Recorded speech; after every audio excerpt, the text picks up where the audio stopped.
भाजपा सरकार पर्यावरण विरोधी गतिविधियों को कानूनी मान्यता प्रदान कर रही है। देश की सरकारी कंपनियों को कॉरपोरेट के हाथों में सौंप चुकी मोदी सरकार ने अब उद्योगपतियों की खुली लूट के लिए EIA ड्राफ्ट 2020 का निर्माण किया है।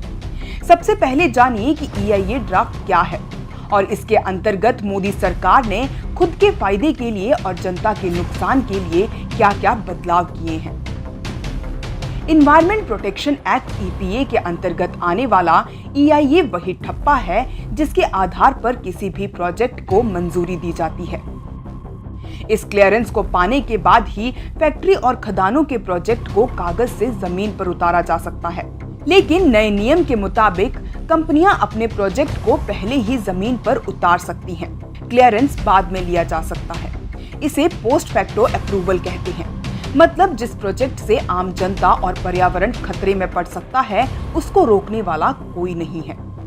इसके साथ ही किसी प्रोजेक्ट से पर्यावरण को कितना नुकसान हो रहा है, ये असेसमेंट करने का अधिकार भी उसी कंपनी को है, जनता को नहीं। पुराने नियम के मुताबिक प्रोजेक्ट जहां बनेगा उस जगह की जनता से भी फीडबैक लेना जरूरी होता है। ऐसा इसलिए क्योंकि यही लोग प्रोजेक्ट से सबसे ज्यादा प्रभावित होने वाले होते हैं। इस फीडबैक को देने की अवधि 30 दिन की थी, लेकिन अब इसे घटाकर 20 दिन तक कर दिया गया है। इसी के साथ साथ सरकार किसी भी प्रोजेक्ट को स्ट्रेटेजिक बता सकती है।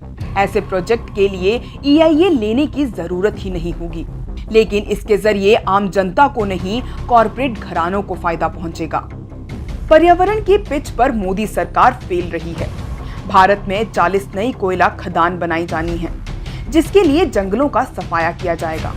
2019 में आई रिपोर्ट के मुताबिक मोदी सरकार के 5 साल के राज में विकास के नाम पर 1 करोड़ से ज्यादा पेड़ काटे जा चुके हैं। पिछले कुछ सालों से आर्थिक विकास के नाम पर पर्यावरण और आदिवासी जीवन को तहस नहस किया जाता रहा है और आगे भी ऐसा ही होता दिख रहा है।